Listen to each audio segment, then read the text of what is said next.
Hi, everyone. Dorothea Hendriks here, your communication coach and presentation skills and in public speaking. Today, I'm going to share 3 quotes and a story. My first quote is by William Jennings Bryan. William Jennings Bryan. Destiny is not a matter of chance. It is a matter of choice. My second quote comes from Earl Nightingale. Control your thoughts. Decide about that which you will think and concentrate upon. You are in charge of your life to the degree that you take charge of your thoughts. You are in charge of your life to the degree that you take charge of your thoughts. Hey, there's stuff that happens around us all the time. We can't control some of the stuff that happens to us.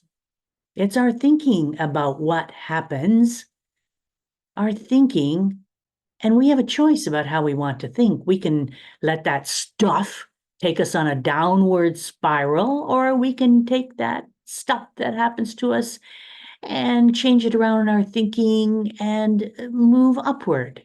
Keep ourselves happy, upbeat, positive, curious for what else life has to offer. Sometimes it's hard. No one's saying it's easy, but it makes a real difference in our quality of life. And in that regard, about you are in charge of your life to the degree that you take charge of your thoughts. I'd like to share this story. The story actually comes from a little book that I've shared before on my YouTube channel, and the book is Positive Imaging by Norman Vincent Peale. And he has a lot of little stories in his book, but this is the one I'm going to share right now. Young soldier at the end of World War II gets caught in a crossfire, machine gun crossfire. He ends up being shot. He's got bullets in his arms. He's got bullet in his shoulders. He's got broken bones, 2 bullets in his head. And he comes into the hospital more dead than alive. More dead than alive. The doctors do everything they can, but it is incredibly slow. The healing process is incredibly slow. No matter what they do, he's in incredible pain.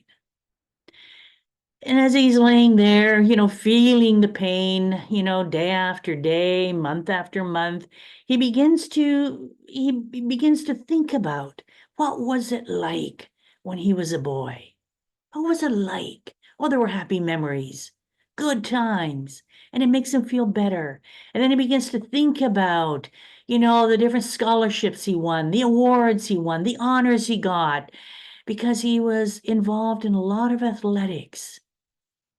And he had so many prizes to his name, and he could see the pride on his mom and dad's face. He could feel and see his own face. He was smiling. He was elated, for all those accomplishments every time he did something. So he'd spend a lot of his time going back, thinking about the past, those happy memories in school when he won and he competed and he was in tournaments and he came first. He won the gold. And then he began to realize, there's something going on here. Not only am I feeling better, but I'm beginning to see a pattern. And what he began to notice was that every time that he put his mind, and he put in a lot of effort, he practiced a lot, but he put his mind, he could actually see himself winning. So he visualized the wins. He practiced the sport. He practiced the game. And he could see himself winning in the winner's circle. And he began to think about, well, if visualizing, thinking ahead, having these thoughts where I'm imaging my success, would this work for me if I tried imaging my health? Visualizing myself as being healthy, whole, out of this hospital and back home, and doing all the things that normal people do. And so, with great energy and incredible determination, that's exactly what he started to do. Because he had realized, he had made the decision within himself that he had told himself, he said, we are minds with bodies, not the other way around. We are minds with bodies. And I can, with my mind, I can dominate and control my body. I've got thoughts. I can impress, energize, and engage those thoughts. My mind controls my body. I don't know how long it took. It doesn't say in the book, but he began to improve very quickly. Everybody was amazed. I mean, the doctors are still giving their treatment, but he's now, every day, every moment he can get, with intense energy and determination, he sees himself healthy, whole, fully recovered, and doing and living a life that other people are doing and living. He realized that he had to take control of his thoughts. So he was in charge of his life to the degree that he took control of his thoughts. I find that a very powerful and moving story. How do you think about your own thoughts?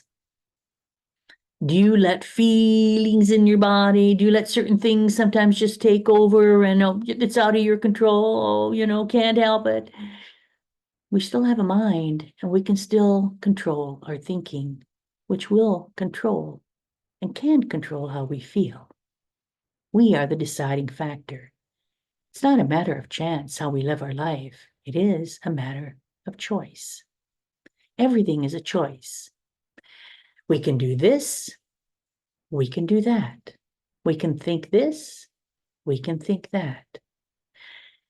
Sometimes it's not easy to make the choice, but there's always a choice. I'd like to close with this quote from Dwayne "The Rock" Johnson. Success at anything will always come down to this: focus and effort. Focus and effort. And we control both. You are in charge of your life to the degree that you take charge of your thoughts. Decide upon that which you will think and concentrate upon. Until next time, this is Dorothea Hendriks wishing you mountains of success.